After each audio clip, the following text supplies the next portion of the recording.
Dəyənək kitabı 4-cü sinif bucaq mövzusunun izahı. İlk növbədə bucaq nəyə deyilir? Onu bilmək lazımdır. Və kitabda tərifi yazılıb. Bir nöqtədən çıxan, baxın bu bir nöqtədir. Bir nöqtədən çıxan iki şua. Bu bir şua, bu da bir şua. Bu iki şuanın əmələ gətirdiyi fiqur bucaq adlanır. Həmin bu nöqtə, burada qeyd olunan nöqtə, bucağın təpəsidir. Bu bucağın təpəsidir. Şualar, yəni şualar hansıları idi? Bu xətt və bu xətt. Bunlar bucağın tərəfləridir. Şualar arasında qalan müstəvi hissəsi isə, yəni bu hissə isə bucağın daxili oblastıdır. İndi isə gəlirik bucağın adlandırılmasına. Yəni biz çəkdiyimiz bucağı görək necə adlandıraq.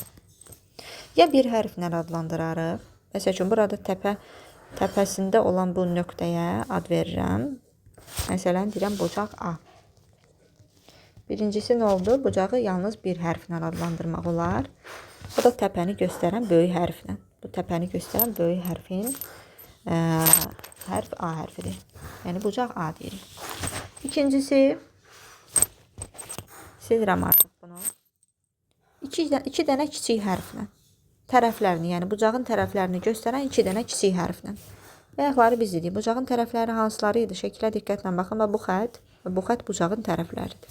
Mən bu tərəflərə ad verəcəm. Bu tərəfin olsun adı A, bu tərəfin də olsun adı B. Bucağı da adlandıranda deyəcəm bucaq A, B. Ya da ki, 3 dənə böyük hərflə adlandıra bilərəm. Ortada təpə nöqtəsində yazdığım o hərfin adını deyəcəm. Məsəl üçün, bura qoyuram B, bura A, burada C. Və adlandırıram. Bucaq A, B, C. Təpə nöqtəsində olan hərfi, baxın B hərfidir. Ona görə ortada, yəni ortada 3 dənə böyük hərflə adlandıranda fikir vermək lazımdır ki, ortada təpə nöqtəsində olan hərfin adını deyəsən. Ya bucaq A, B, C deyərəm buna, ya da bucaq C, B, A.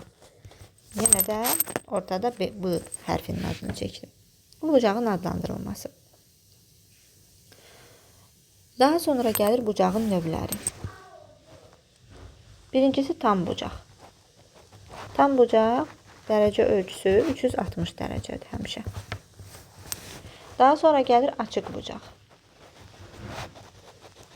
Açıq bucaq tam bucağın yarısıdır. 180 dərəcəyə bərabərdir. Nə 181 deyil, nə 179 deyil. Tam olaraq 180 dərəcə açıq bucaq sayılır. Açıq bucaq belə çəkilir. Məsələn, bucaq A burada açıq bucaqdır. Üçüncüsü, kör bucaq. Kör bucaq 180 dərəcədən kiçik olur, yəni açıq bucaqdan kiçik olur. Və 90 dərəcədən, yəni düz bucaqdan da böyük olur. Və çəkərkən şəklini bir qədər, yəni tam düz şəkildə qoymuruq xətləri. Biraz əyridə. Oldu kör bucaq. Yəni dərəcə ölçüsü 90 və 180 arasında bir yerdədir. Bunların arasında, yəni məsəl üçün 91 ola bilər, 92 və yaxud 179. Amma 90 ilə 180 özü ola bilməz kör bucaq. Daha sonra gəlir düz bucaq. Düz bucaq da 90 dərəcədir. 2 dənə düz xəttin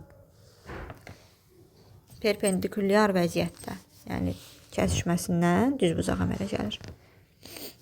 Daha sonra gəlir iti bucaq. İti bucaq isə 90-dan kiçik olan bucaqdır. Yəni 0 dərəcədən böyük olur, 0-dan böyük olur. 90-dan isə kiçik olur. Və iti bucaq belə göstərilir yəni. İndi məsəl üçün mən indi bucaqlar çəkəcəm və sonra onlara ad verəcəm. Tutaq ki, iti bucaq çəkirəm bir dənə. Və buralara ad qoyuram. Baxın, təpə nöqtəsi gördüyünüz kimi burada B hərfi. Yəni, mən bu bucağı adlandıranda necə adlandıracağım? A, D, C və yaxud bucaq C, B, A. Yəni, B-nı təpə nöqtəsində olan hərfi ortaya salıram. Bir dənə də bucaq çəkək. Məsəl üçün, kör bucaq çəkək.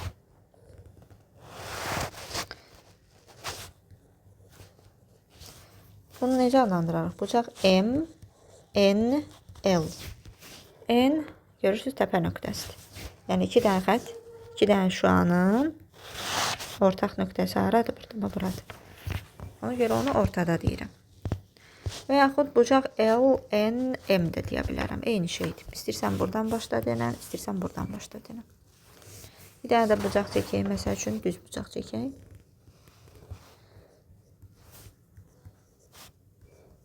Yenə adlandıraq. Bucaq K, M, N. Və yaxud bucaq N, M, K.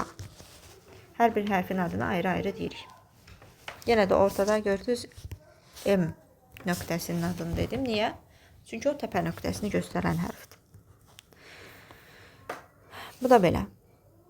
İndi məsələn bir dənə tutaq ki, deyir ki, düz bucağın bir dənə düz bucaq çəkək. Düz bucağın deyir ki, təpəsindən, təpə haradır? Təpəsi haradır? Bax, düz bucaq çəkmişəm. Təpəsi haradır bunun? Bax, buradır. Təpəsindən deyir BD şüası keçir. Bax, B onsuz da var burada. BD deyirsə, onda D bu ucuzda şüa keçir deyir. Və deyir ki, o düz bucağı 2 dənə bərabər bucağa ayırır. Bax, bu BD şüası. Düz bucağın dərəcə ölçüsü 90-dır da, düzdür. Əgər bu BD şüası onu 2 dənə bərabər bucağa ayırırsa, demək burada 45 dərəcə düşür. Burada 45 dərəcə düşür. Həmçinin biz baxaq görək burada, yəni BD şüası bu düz bucağa ayırdı axı. Burada hansı bucaqlar əmələ gəldi? Baxın, rənginlə göstərirəm, baxın. Bir bu bucaq əmələ gəldi. Onun adı nədir? A, B, D bucağı gəldi. Məsələn, yazırıq 45 dərəcədir, düzdür.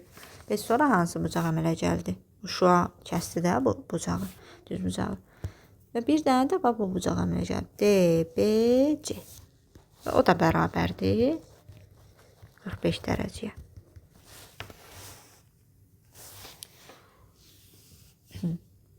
Daha sonra bəzən açıq bucaq çəkilir. Açıq bucaq bilirik ki, 180 dərəcədir, düzdür. Sonra məsələn buradan belə bir xətt qoyurlar, yazırlar bura məsələn bucaq 1, bucaq 2. Yəni bura 1, 2 qoyurlar. Və buranın dərəcə ölçüsünü verirlər 60 dərəcə tutaq ki. Onda deyirlər bura neçədir? Sən də bilməlisən ki, bu açıq bucaqdır, çəkilən bucaq açıq bucaqdır. Və buradan bir dənə şüa keçib bunu yarıya bölübsə, yəni 2 hissəyə ayırıbsa, yarı deməyim, 2 hissəyə ayırıb. Biri 60 dərəcəsi, o birisi neçə dərəcə olmalıdır ki, axı bu açıq bucaqda 180 dərəcəyə tamamlansın. Onda demək bura 120 dərəcə düşür. Yəni bura deyəndə bucaq olan hissə, uşaqlar bəzən səhv salırlar. Elə bilirlər ki, bucaq deyəndə bax, tutaq ki, bu xətt nəzərdə tutulub. Və yaxud tutaq ki, bucaq deyirəmsə, elə bilirlər ki, bu xətti nəzərdə tuturam. Yox, xəttlər bucağın tərəfləridir. Yəni o xəttlər, şüalar bucağın tərəfləridir. Amma bucaq özü dərəcə ölçüsü, bu şüaların arasında qalan hissədir. Onu yəni ayırmaq lazımdır. Bura 60 dərəcədirsə, bura 120 dərəcə düşür. Çünki ikisini bir yerdə cəmi 180 dərəcə verməlidir. Axı bu biz dedik axı bu belə çəkmişəmsə bir xətt. Bu onda açıq bucaqdır. Açıq bucağın yəni şəkli budur. Eyni zamanda kitabın üstündə baxın, bucağın növləri yazılan yerdə də hər bucağın şəkli çəkilib. Orada diqqətlə baxsanız görərsiniz. Və yaxud məsələn, bəzən belə bir bucaq çəkilir. Xətlərin 2 dənə xət kəsişir. Burada müxtəlif bucaqlar yaranır. Tutaq ki, verir ki, buranı tutaq ki, 150 dərəcə və soruşur, onda bura neçə dərəcədir? Buranı səndən soruşur. Sən baxırsan, bu xəttə baxırsan və bu xət açıq dərəcəli bucağı göstərir də. Bura əslində 180 dərəcəli bucaqdır bütöv. Onun bir hissəsini verib 150 dərəcə, onda bura nə düşür? 30 dərəcə düşür də. Çünki bunlar ikisi bir yerdə, bu bucaq və bu bucaq, ikisi bir yerdə 180 dərəcəyə tamamlanır. Və yaxud məsəl üçün istəyirəm, belə xəttlər çəkir, yazır bura bucaq 1, bucaq 2, bucaq 3 və bucaq 4. Və sonra da dərəcə ölçülərini verir. Deyir ki, bucaq 1, üstəgəl bucaq 2, üstəgəl bucaq 3 bərabərdir 240 dərəcə. Onda bucaq 4 bərabərdir sual. Yəni, bunların cəmini, bu hissəni mavi ilə də göstərəcəm, bunların cəmini 240 dərəcə verib. Səndən soruşur, bax bu hissəni. Bax buranı soruşur. Yəni bu bucaq neçə dərəcə olar? Biz də baxırıq, görürük ki, bu 4 dənə bucağın cəmi əslində tam bucağı verir də 360 dərəcədir. Bunların bir yerdə cəmi tam bucaq yaradır. 360 dərəcəlik bucaq yaradır. İndi üçünün cəmi 240-dırsa, bucaq 4 ilə bir yerdə 360 dərəcə olmalıdırlar axı bunların cəmi. Onda bucaq 4-ə nə düşür? 360-dan qayıdıb 240-ı çıxırıq, 120 dərəcəli bucaqdır demək ki bu da. Bu qədər dərsiniz axı.